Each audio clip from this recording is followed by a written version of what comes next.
하쌤 강연 듣고 오셨다고 하신 분들이 많아서 많이 걱정했네요. 여기 해설집 보면은 정치와 선거제도 개혁 이것만 알면 누구나 설명할 수 있다 해서 누구나를 맡고 있습니다. 그래서 여러분들도 이 해설집만 한번 보시면 저같이 그냥 아무것도 모르다가 하쌤 따라다니면 이렇게 다 강의할 수 있다 이런 걸 알려드리려고 시연 강연을 하는 거니까요. 되게 어설프고 약간 중간중간에 맥이 끊길 수도 있다는 점 좀 양해 부탁드리겠습니다. 그러면은 본격적으로 시연 강연을 한번 해보겠습니다. 오. 감사합니다. 예, 제목은 이렇게 붙여봤고요. 저희가 이제 다들 어차피 선거제도의 중요성에 대해서는 다들 알고 계시겠지만 어떻게 설명하면 좋을지 그냥 말해보는 연습을 하신다고 생각하시면 좋을 것 같고요. 되게 여러 개로 나눠져 있는데 이거 뭐 전부 다 제가 자세하게 설명을 드릴 수도 없고 어차피 이걸 들으시고 돌아가셔서 그 위치하신 자리에 돌아가셔서 이거를 같이 공부해보면서 말씀해보시면 도움이 될 것 같고요. 첫 번째는 선거의 이해라고 해서 투표가 왜 중요하고 지금 현행 국회가 어떻게 구성되어 있고 이런 것들 좀 설명드리도록 하겠습니다. 저희가 이 선거철이 되면은 맨날 선거가 중요하다, 투표가 중요하다 이렇게 얘기를 하는데 혹시 2014년도죠. 지난 지방선거에 여러분들은 7번의 투표를 하셨거든요. 기억나시는 분 있어요? 내가 누구한테 찍었는지? 다들 안 나시죠? 근데 그 당시에 분명히 선관위뿐만 아니라 연예인들도 막 투표 독려하고 언론에서 다 투표하라고 하는데 우리는 기억을 못해요. 누굴 찍었는지 기억을 못해요. 그렇게 투표가 중요하면은 내 삶에 영향을 주고 내 삶이 변화하는 데 영향을 줘야 되는데 기억이 안 나는 거예요. 내가 뭐에 투표했는지. 그러니까 우리가 투표하는 그 행위 자체에만 집중을 하고 그걸 강조하는데 그 이후에 내 표가 어떻게 의회 구성에 반영되는지를 알려준 적이 없고 교육받은 적도 없는 거죠. 언론도 그걸 가르쳐준 적이 없고 학교에서 그걸 가르쳐준 적이 없는 거예요. 그러니까 이게 이제 2016년 국회 구성입니다. 언론에서 이 표는 맨날 나와요. 새누리당이 몇 개 가져갔고 민주당이 몇 개 가져갔고 국민의당이 몇 개 가져갔고 이건 나오는데 왜 이렇게 구성됐는지는 안 나와요. 안 가르쳐줘요. 그리고 내가 찍었던 그 표가 왜 반영이 안 됐지? 제도가 왜 잘못됐지? 이런 건 가르쳐준 적이 없는 거예요. 그러니까 이 표만 보면은 뭐 그냥 그런가 보다 하는데 실제로 이 구성이 국민들의 어떤 민의가 제대로 반영됐는지 그거를 알려준 적도 없고 그거를 알려고 하지도 않죠. 그러니까 굉장히 좀 심각한 문제라고 볼 수 있는데요. 여러 가지 문제 중에 첫 번째 문제로 지금 국회 구성 중에 여성이 없다라는 게 큰 문제 중에 하나인데 지금 이제 299명이지만 300명으로 그냥 얘기를 하겠습니다. 300명의 국회 구성 중에 여성 비율이 17%밖에 안 된다는 거예요. 실제로 우리가 국민의 구성의 여성 비율이 17%가 아니죠. 50%가 되겠죠. 근데 왜 이러냐? 선거제도 때문에 그런 거죠. 거대 정당의 공천을 받을 수가 없는 거예요. 여성으로서. 지역 유지도 아니고 지역에 거대한 돈을 갖다 주면서 지역구 공천을 못 받으니까 여성이 진출할 수가 없는 거죠. 공천을 못 받으니까 당연히 당선이 안 되겠죠. 그러니까 그나마 이것도 비례, 여성 할당제 때문에 뭐 1번, 3번, 5번 이런 식으로 할당은 해주지만 그것로 겨우겨우 이게 여성 비율이 유지가 되고 있는 거지 나머지 남성들로만 채워져 있다는 점. 그리고 또 없는 게 청년들이 없다는 점이 문제가 될 수 있겠죠. 물론 한국 사회가 열심히 고령화되고 있는데 국회는 더 열심히 고령화가 되고 있습니다. 지금 평균 나이가 국회의원들 평균 나이가 55.5세라고 하는데요. 그러니까 50대 이상 국회의원이 82%가 되는 거예요. 지금 20대 국회에 20대 국회의원은 한 명도 없어요. 그러니까 20대 국회에 20대였던 근데 당선되신 분은 있어요. 그 당시에 20대였는데 나이를 먹은 거죠. 그래서 지금은 30대인 거예요. 그러니까 그나마도 20대 후반이었던 거죠. 그러니까 우리가 맨날 뭐 청년 문제가 심각합니다. 뭐 바꿔야 됩니다. 제도가 바꿔야 됩니다. 이런 얘기를 하는데 청년이 국회에 없기 때문에 이게 굉장히 바뀌기가 어려운 거예요. 물론 많은 분들이 훌륭하신 분들이 열심히 노력을 해주시지만 당사자성이 없는 상태에서 운동을 하기에는 어려울 수가 있겠죠. 또 문제가 돈인데요. 이거 숫자 세기도 어렵죠. 40억이에요. 그러니까 국회의원의 평균 재산이 40억이라는 점. 여러분 혹시 40억 4천만 원이라도 있는 우리가 이게 뭐 돈이 왜 뭐 많고 적고가 문제가 아니라 예를 들어서 돈이 원래 없다가 국회의원이 돼서 돈이 많아진 것도 문제가 되겠지만 원래 돈이 많은 사람들끼리만 공천받고 당선이 되는 거예요. 또 아까도 말씀드렸다시피 지역구 자체에 공천을 받으려면은 엄청난 우리가 소위 말하는 공천 헌금이라고 하는 그 돈이 오고 가는 거고 그 이후에도 막대한 선거비가 들어가는데 이 선거 제도가 그 지역구의 거대 양당들이 자기네는 멋대로 공천을 주고 돈 많은 유지들과 뭐 건축 토건 세력들에게만 공천을 주는 그런 비리들이 이 선거 제도 때문에 고착화가 되고 있다는 점, 이 매우 문제가 있다는 거고요. 이래서 선거제도가 바뀌어야 되는데 선거제도가 굉장히 많은데 딱 두 가지로 정리할 수 있다. 그래서 여러분들이 어디 가서 복잡한 선거제도를 설명할 때 두 가지만 외워라 하시면 됩니다. 딱 두 가지만. 이 다수대표제와 비례대표제인데요. 당연히 이게 좋은 거겠죠. 이건 안 좋은 거고. 안 좋은 거부터 설명을 드리겠습니다. 다수대표제 뭐냐면은 간단해요. 1등이 되면 당선되는 거. 그래서 소위 말하는 소선거구제 있죠. 상대 다수 소선거구. 몰라도 돼요 그런 거. 1등 되면 당선된다. 간단해. 여러분들이 투표하실 때 지역구 있죠. 지역구. 아무리 45%를 받은 2등이 있다고 하더라도 46% 받은 1등이 당선되는 거. 그게 이겁니다. 다수대표제. 1등만 당선되는 거. 지금 우리가 현행 대한민국의 국회의원 제도 중에 대다수 지역구를 뽑는 그 제도가 이렇게 이루어지고 있죠. 근데 이게 별로 안 좋다 이겁니다. 아까 말씀드렸던 그 문제점들이 이것 때문에 발생하는 거고 우리는 이걸로 바뀌어야 되는데 이게 여러분 많은 분들이 연동형 비례대표제라고 하면 어렵다고 얘기하시는데 하나도 안 어렵습니다. 뭐냐면은 표를 얻은 만큼 의석을 가져간다. 끝이에요. 어떤 정당이 30%의 정당 득표를 받았으면은 전체 의석에서 30%의 의자를 가져가는 거 간단하잖아요. 우리는 이걸로 바뀌어야 된다. 끝이에요. 이것만 설명하시면 되는 거며 물론 이제 끝은 아니에요 사실. 자, 근데 우리나라가 국회의원 제도가 뭐 어쩌고 저쩌고 뭐 하는데 우리나라도 비례대표란 이름을 쓰긴 쓰는데 그게 왜 사이비 비례대표인지 얘기를 드리겠습니다. 우리나라가 이제 300명 중에 47명만 지금 비례대표를 뽑는 거예요. 그럼 나머지 이 지역구 국회의원들은 비례대표를 뽑는 게 아닌 거죠. 근데 원래 비례대표의 의미는 전체 300명 총 득표 정당 득표할 만큼 의석을 배분하는 게 비례대표제잖아요. 근데 우리는 딱 요만큼만 정당 득표율대로 가져가니까 요 정도의 비례성만 보장해주고 여기는 비례성을 보장을 못 해주는 거죠. 매우 간단한 원리예요. 이게 설명을 드려도. 근데 지금 우리가 지역구 하면 뽑고 비례대표 하면 뽑잖아요. 이 현행 제도를 그대로 유지하면서도 연동형 비례대표제로 변화할 수 있다. 그러니까 사실 유권자들에게는 큰 변화가 없다. 우리가 이걸 이제 많이 어필을 하고 있죠. 바뀌는 건 많이 없지만 이 의석 배율, 비율 자체를 300명 파일로 늘려야 된다. 이렇게 얘기를 하시면 될 것 같고요. 뭘 죽이겠다는 얘기냐면요. 아까 얘기했던 그겁니다.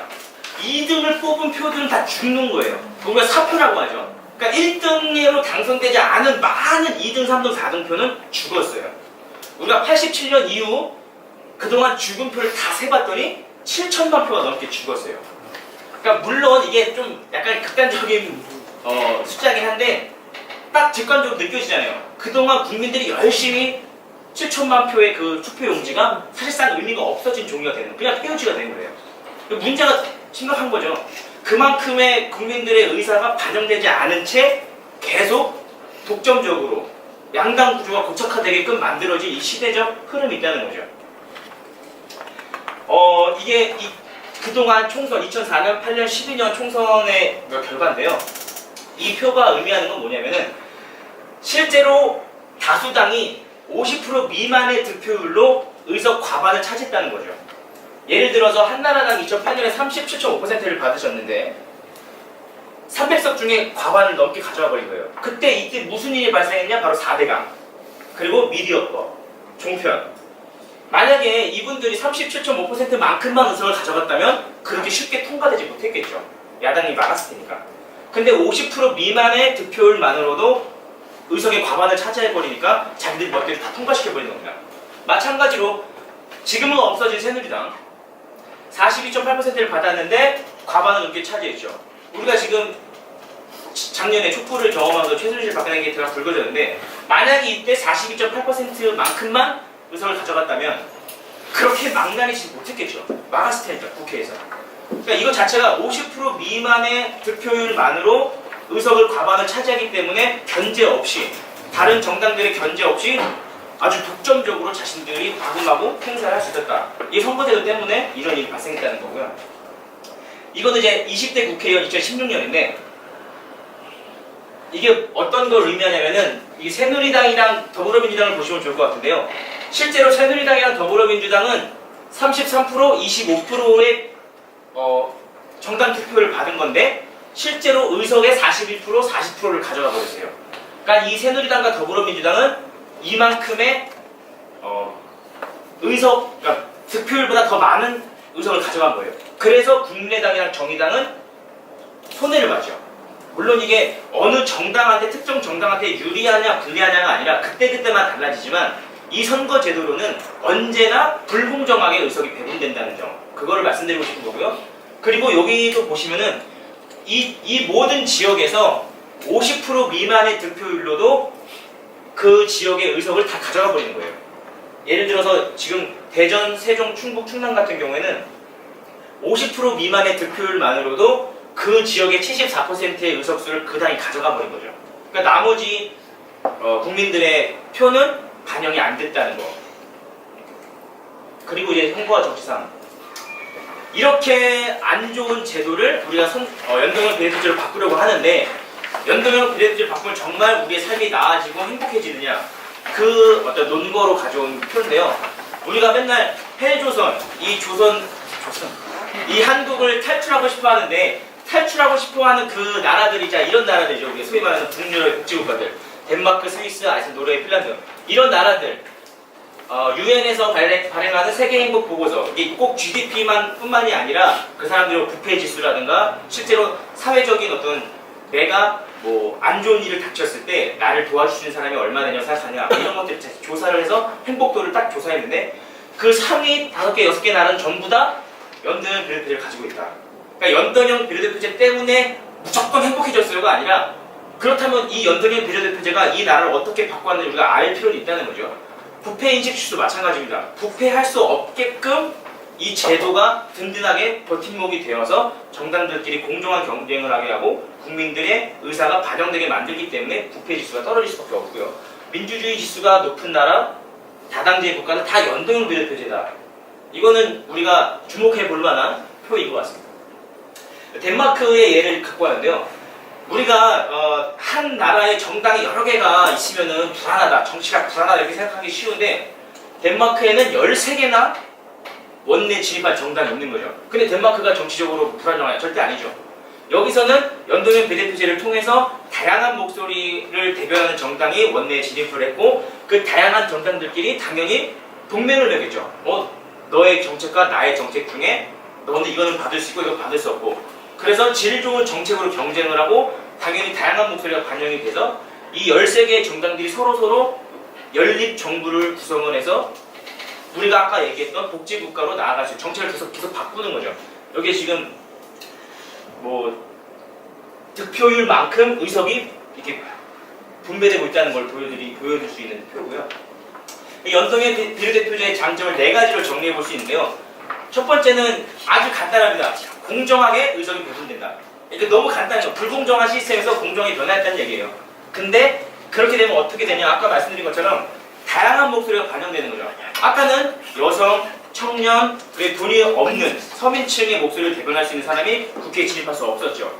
하지만 연동형 비례대표제 바뀌면서 정당들이 그 목소리를 반영하는 대표자, 비례대표 대표자를 공천하겠죠. 그래야지 표를 얻을 수 있으니까요. 다양한 목소리가 반영될 수 있다는 거. 그리고 정책의 질이 향상이 되겠죠. 정당들이 그 정당 명부를 만들면서 그 대표성을 가진 사람들을 후보로 공천을 하려면은 그 맞는 정책을 만들어야겠죠. 자기들끼리 야합하는 게 아니라 무조건 1번 찍고 무조건 2번 찍는 그런 게 아니라 정말 질 좋은 정책으로 승부를 해야 되니까 정책의 질이 향상될 것이고 당연히 지역구도도 완화되겠죠. 물론 뭐 갑자기 없어지지는 않겠지만 서서히 지역구도가 완화될 겁니다. 더 이상 지역구, 영남은 누구, 호남은 누구 뭐 이런 식으로 가는 게 아니라 전체로 비례대표를 뽑게 되니까요. 근데 연동형 비례대표제가 이렇게 좋은데 여러분들 이쯤 됐으면은 이제 믿음이 생기는 거예요. 연동형 비례대표제를 바뀌어야만 내 삶이 바뀔 수 있다. 근데 연동형 비례대표제 조금 자세하게 이제 설명을 좀 드리겠습니다. 자, 이게 총 100개의 국회의원 의석이 있다고 가정을 해보는 겁니다. 100개.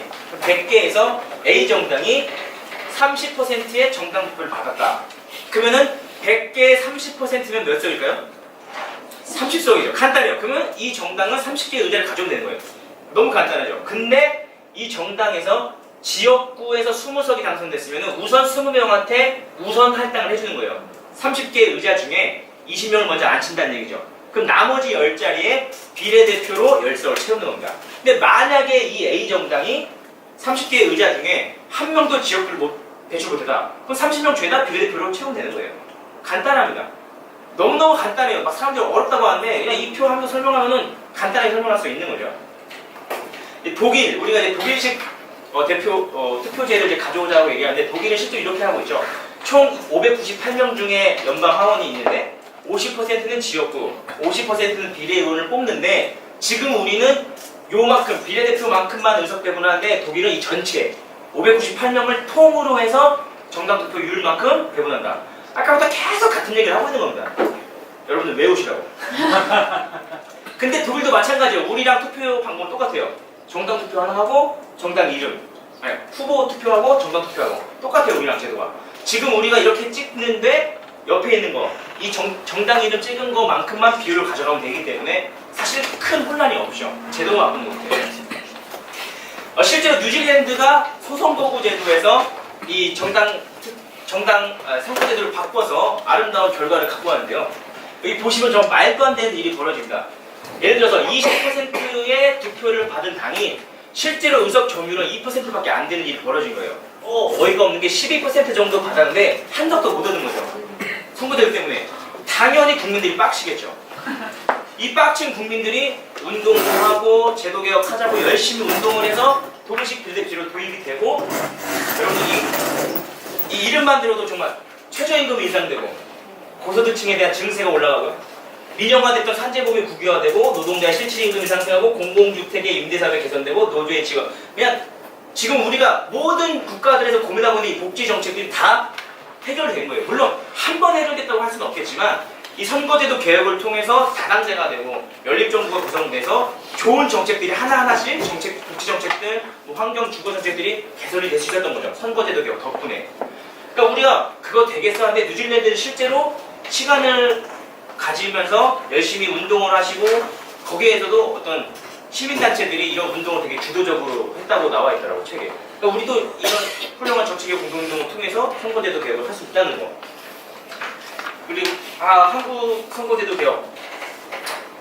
이렇게 선거제도가 너무 좋은데 왜 그동안 개혁을 안 했냐. 그래서 오죽하면은 우리 정부 기관인 선관위에서도 2015년에 바꿔야 된다. 이건 좀 아니다. 지금 제도는 아니다 해서 바꾸라고 제안을 하죠. 물론 국회에서 안 받아지나. 그래서 이 선관위가 개혁을 하자고 한 제도는 300명으로 늘리고 이제 2대1로 지역구 대 비례대표 비율 2대1로 바꾸자. 이런 이런 어떤 안이었는데요. 여기 익숙하신 분이 나오는데 이 사진을 볼 때마다 좀 스타일이 비슷하다는 생각이 들어요. 이게 지금 국회에 4개의 법안이 발의되어 있습니다. 선거제도 개혁에 관련된 4가지 법안이 발의되어 있는데 그 중에서 저희 이제 은평의 박주민 의원이 발의한 그 제도 개혁안이 가장 우리가 정치개혁 운동인 비례민주연대에서 이야기한 안과 비슷하다고 해서 이렇게 나와 있는데요. 박주민 의원실이 발의한 게 14만 명의 국민당 1명의 국회의원이 있어야 되고 그러려면 지금의 국회의원 수보다 훨씬 늘려야 되는데 360석으로 늘려서 240대 120, 2대1로 맞추되 그러니까 60석을 늘리되 그 60석 늘린 거 다 비례대표제로 늘려야 된다. 그런 지금 안을 지금 발의한 상태고 이분 요즘에 되게 인기가 많은 분인데 통과가 됐으면 좋겠습니다. 아무튼 국회에서도 지금 선거제도에 대한 얘기가 계속 만들어지고 있고 얘기가 나오고 있다는 거 알아주면 좋을 것 같고요. 뉴질랜드도 이제 선거제도 개혁을 했는데 이게 어떤 거냐면 우리가 국회의원 수가 늘어나는 거에 대해서 국민들이 반감이 굉장히 강해요.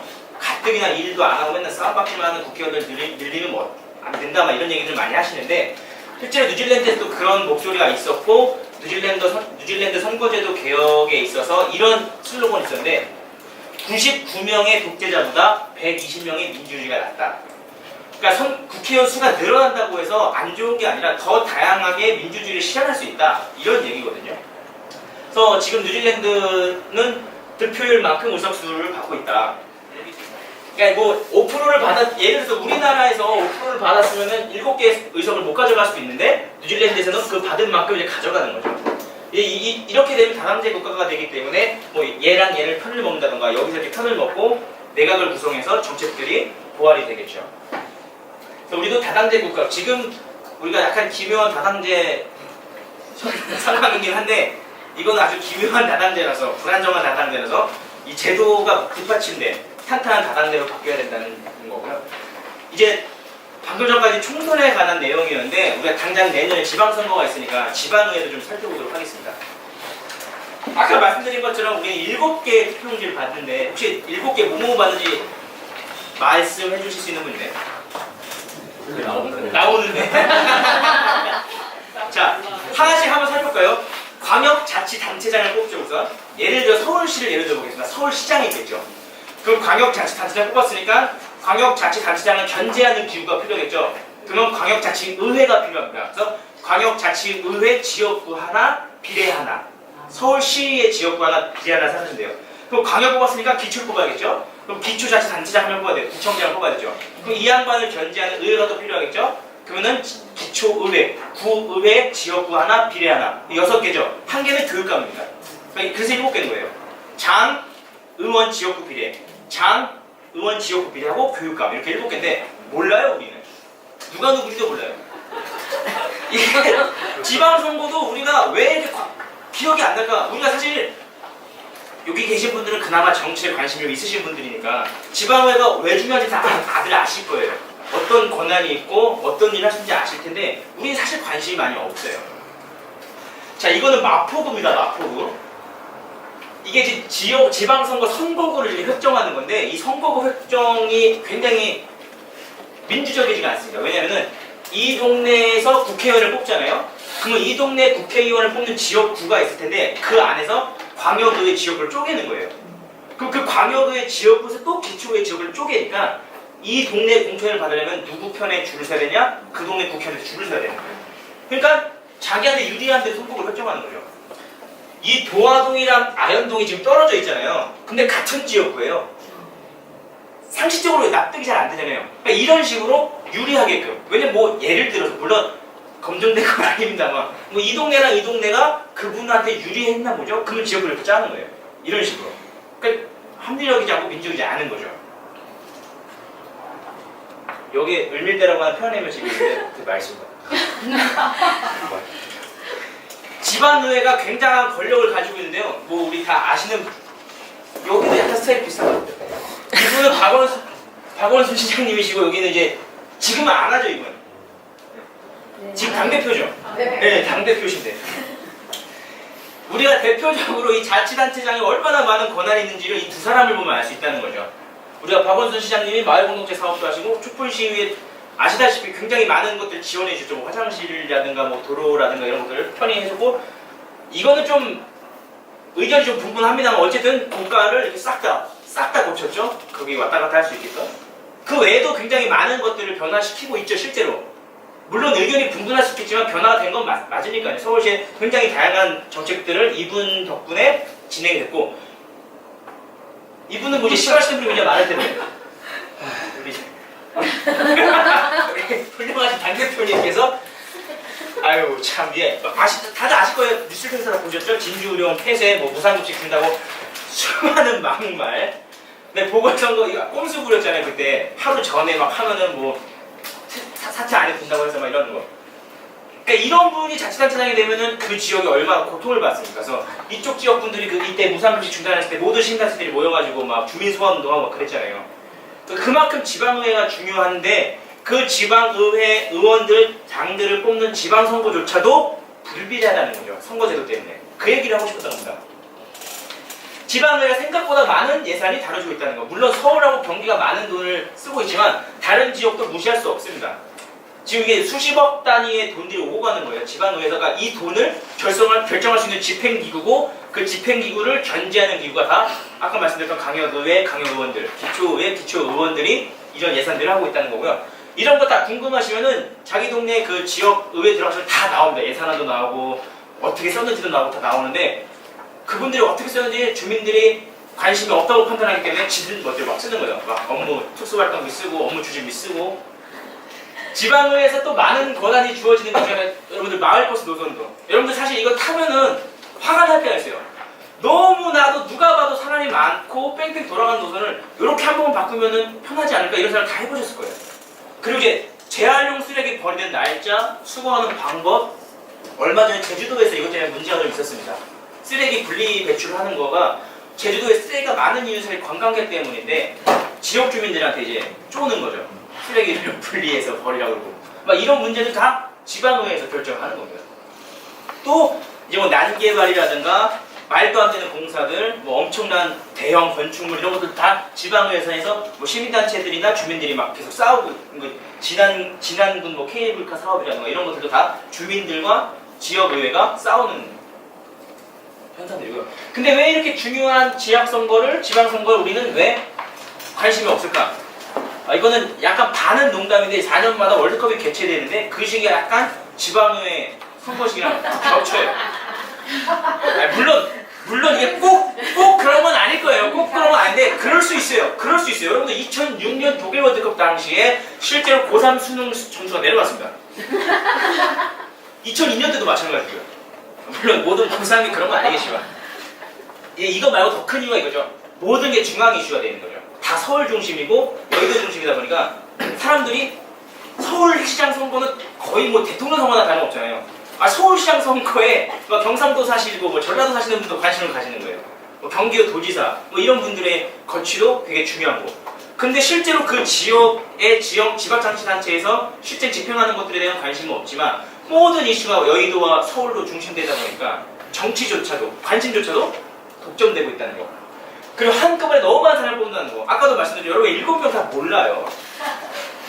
너무 많은 사람을 뽑다 보니까 이 사람이 어떤 정책을 가지고 어떤 일을 할지 예상이 안 되는 거예요. 여러분 공보물 다 보신 적 있으세요? 지방선거 때 공보물 기가 막히게 많아요. 이만큼 오요. 이만큼. 그거 다 못 봐요. 각 잡고 봐도 못 봐요. 후보들도 다 안 볼 거예요. 그러니까 그렇게 많은 사람 한꺼번에 뽑다 보니까 제대로 권력이 내가 뽑은 이 투표 용지가 제대로 의석에 반영되는지를 관심을 가질 수가 없는 구조인 거예요. 제도적으로. 아까 말씀드린 것처럼 국회의원 선거가 불비리하다고 그랬잖아요. 광역은 더 심합니다. 새누리당이 59%의 정당 득표를 가져왔는데 의석 비율은 90%예요. 아까보다 더 심하죠. 이게 왜 그러냐면은 그나마 좋은 건 아니지만 그나마 국회의원 선거는 47석이라도 비례대표제가 보장되잖아요. 광역의회는 90%를 지역구로 뽑고 10%만 비례로 뽑는 거예요. 거의 그냥 색칠만 하고 색칠만 약간 첨가물 같은 걸 첨가물. 그러니까 당연히 59%밖에 안 받았는데 다 가져가는 거예요. 예를 들어서 여기 통합진보당이 5%를 받았잖아요. 그러면 그 0석이면 안 되는 거예요. 최소한 2석은 가져가야지 정상인 거죠. 근데 이게 작동을 안 하는 겁니다. 그래서 기초의원 정당 소속 당선자 중에 여러분들이 알고 있는 그 두 개 거대 정당 소속이 98%가 넘어요. 지금은 좀 바뀌었겠죠. 4개로 바뀌었기 때문에. 근데 어쨌든 뭐 다 그 당시에는 다 똑같았던 두 개 정당에서 다 소수 정당은 2%에도 못 들어가고 있는 현실입니다. 그래서 어떤 일이 발생하냐면은 심지어는 전국의 65개의 지역에서 무투표 당선이 됩니다. 무슨 얘기냐면은 비례대표가 10%만 비례대표를 뽑잖아요. 그럼 예를 들어서 10명의 의회, 기초의회로 구성되는 기초의회가 있어요. 9명을 지역으로 뽑으니까 비례는 1명밖에 안 뽑는 거예요. 그럼 어차피 이 동네는 예를 들어서 1번이 되니까 2번에서 아예 후보를 안 되는 거예요. 그럼 무투표 당선이 되는 거예요. 근데 그런 지역이 65개나 된다는 거예요. 그러니까 우리가 비례대표라고 하는 제도는 다양성을 존중하기 위해서 만든 제도인데 이게 마치 보너스처럼 1등한 정당한테 그냥 상으로 받는 거예요. 이게 말이 안 되는 거예요. 비례대표 제도란 원래 제도의 의미를 살리지 못하고 오히려 역행하고 있는 거죠. 그러니까 기초의회에서 무투표 당선자가 이렇게 많다는 사실은 다 제도 때문인 거예요. 물론 지역구도라고 하는 문제가 있지만 그 지역구도를 고착화하는데 제도가 아주 단단히 항복을 하고 있다는 거죠. 그래서 지금 새누리당, 뭐 민주연합 해서 보면 이 두 개 정당이 다 하고 있는 거예요. 나머지는 할 수가 없죠. 사람들 그 비례 받은 만큼 사람들이 사표라고 생각해서 투표를 안 해주는 거죠. 아까 말씀드린 것처럼 우리 선거구에서 비례대표는 오직 1명밖에 안 되니까 거대 정당의 인지도, 그러니까 공천받으면 되는 거예요. 소위 말하는.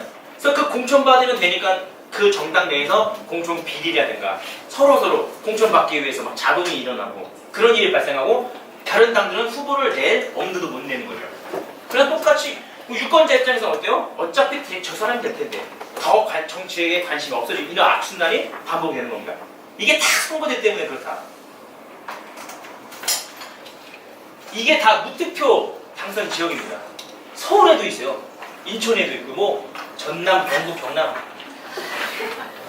근데 여러분들 국회, 총선 우리가 이제 선거제도 개혁을 해야 된다고 얘기를 하지만 20년은 조금 멀어 보이고 당장 내년에 18년 지방선거가 있는데 영국의 런던 같은 경우에는 총선은 그냥 거기는 소선거구 제도를 하는데 지역의회, 일부 지역의회를 이 연동형 비례대표제로 바꿨어요.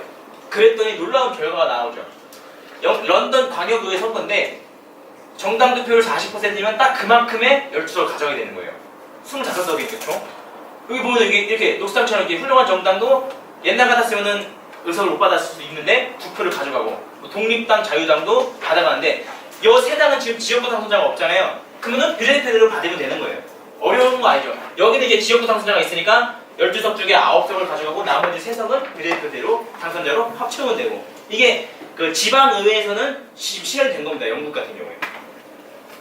그래서 우리도 내년 지방선거에 이렇게 바뀔 수도 있다는 거죠. 우리가 열심히 하면. 그래서 이 선거제도 개혁 의제가 여태까지 이제 연동형 비례대표제에서 쭉 설명을 해드렸는데 다른 내용들 우리가 정치개혁 뭐죠? 아 비례대표제가 뭐라 했답니까? 정치개혁 공동행동에서 비례행동이라고 할 뻔했어요. 이 비례대표제 말고도 바꿔야 될 정치 개혁할 게 너무 많잖아요. 그거에 대해서 좀 소개를 해드리려고 하는데요. 그래서 민심 그대로 선거제도로 개혁해야 된다. 그래서 이게 뒤에 하나씩 나옵니다. 보시면은 우선 결선투표제가 있겠죠. 다 아시죠? 어렵지 않죠? 우리가 지금 하고 있는 건 소선거구 제도인데 한 명을 뽑는 거에서 1등하면 그냥 그대로 바로 당선이 되다 보니까 나머지 2등, 3등에게 표를 줄지 말지 고민하는 사람들이 못 주게 되는 거예요. 소위 말하는 사표가 발생하잖아요. 그래서 결선투표제는 만약에 1등이 과반을 넘지 않으면 2번 2차 투표를 해서 1등이랑 2등이랑 선거를 한 번 더 하자. 그렇게 되면 1차 투표 때 소신 투표를 할 수 있게 되는 거죠. 내가 원하는 후보한테 지지를 할 수 있게 되는 거죠. 그러면 그만큼 저 당이 한 10%는 나오네? 그럼 내가 니네 정책 받을 테니까 나랑 같이 연합하자. 이게 가능해지는 거죠. 이게 사실 우리가 맨날 야합한다 해서 우리나라 정치에서 안 좋은 모습만이 보여주는데 실제로 후보와 정당과 정당이 정책을 가지고 연합하는 거는 정치의 아주 기본 본질이라고 할 수 있거든요. 그게 가능하게 만들어진 결선투표제. 우리가 그래서 국회의원 선거라든가 대통령 선거에서 결선투표제를 도입하자는 내용이 나오고 있는 거고요. 그리고 정당 설립 요건 완화 및 지역정당 인정인데 여러분들 정당법이 정말 기괴합니다. 정당을 하나 만들려면은 5개의 지역에서 한 지역당 1000명의 창당 발기를 모아야 돼요. 그럼 5000명을 모아야 되잖아요. 우선 서울에는 1000만 명이 살고 뭐 경상도, 인천광역시 이런 데는 더 조금 사는데 똑같이 1000명을 모은다는 것도 웃긴 거고 1000명 모으는 게 정말 쉽지 않습니다. 근데 그렇게 정당의 진입 장벽 자체를 높여버리니까 정당을 만들 수가 없는 거예요. 그러니까 사실 시민들의 의사가 반영된 정당들이 많아져야지 좋은 건데 그 정당 요건 자체를 설립 요건 자체를 굉장히 높여놨고 그걸 완화하자는 얘기고요. 지방선거에만 후보를 내는 지역 정당도 인정해주자 이런 내용입니다. 이 제도 개혁은. 그래서 이 프라이부르크라고 하는 독일의 도시에서는 엄청 많죠 정당이. 예를 들어서 막 이런 정당이 되는 거예요. 뭐 청년 프라이부르크. 프라이부르크 청년들이 정당을 만들어서 의석을 들어가는 거예요. 그럼 여기서는 이분들이 자신들 당사청을 가지고 의제를 막 낼 수 있겠죠. 살기 좋은 프라이부르크 뭐 이런 거 너무 좋죠. 독립 여성 이거 훌륭하잖아요. 이런 정당 사실 우리가 뭐 페미니스트 정당들 만들자고 하는데 정당 설립이 굉장히 어려운데 이런 거 완화되면은 그냥 만들면 돼요. 만들어서 지역의회에 들어가서 말도 안 되는 불평등한 조례를 팍싹 바꿔버릴 수가 있는 거죠. 그걸 가능하게 만들자라고 하는 제도 아니고요. 자, 이것도 뭐 간단합니다. 여성할당제라는 게 있죠. 우리가 선거법인가요? 정당법인가요? 그 여성할당제라는 게 있어요. 그래서 지역구는 30%, 비례는 50%는 무조건 여성에게 할당해야 된다. 우리가 많은 정당들의 1번 다 여성 후보죠. 1, 3, 5, 7 이런 식으로. 근데 실제로 그렇게 해야 된다라고 써 있는데 안 지켜도 뭐라고 할 수가 없어요. 그래서 이거를 강제로 의무조항을 넣는다던가 그 실제로 지역구 30%도 잘 안 해줘요. 공천을 안 해주면 당연히 당선이 안 되는 거겠죠. 그래서 이 여성할당제에서도 우리가 개혁이 필요하다는 거고요. 이 여성할당제, 여성 비율이 높은 나라들은 대부분 이 할당제가 되어 있고 선거제도가 우리가 원하는 선거제도로 바뀌어 있다는 거고요. 근데 여성 정치 확대를 위해서도 이 정치개혁 운동에서 제도 개혁안을 냈다는 거고요. 참정권 확대는 여러분 아시다시피 우리나라만 정말 우리나라만 이상한 거예요. 피선거권과 선거권이 19세, 25세로 되는데 그럼 만 25세면요 고등학교 졸업하고 7년 동안 후보로 못 나가는 거예요. 우리가 뭐 캐나다 총리가 뭐 되게 30살이네 뭐 저기는 20대 국회에 나네 되게 부러워하는데 우린 나갈 수가 없어요.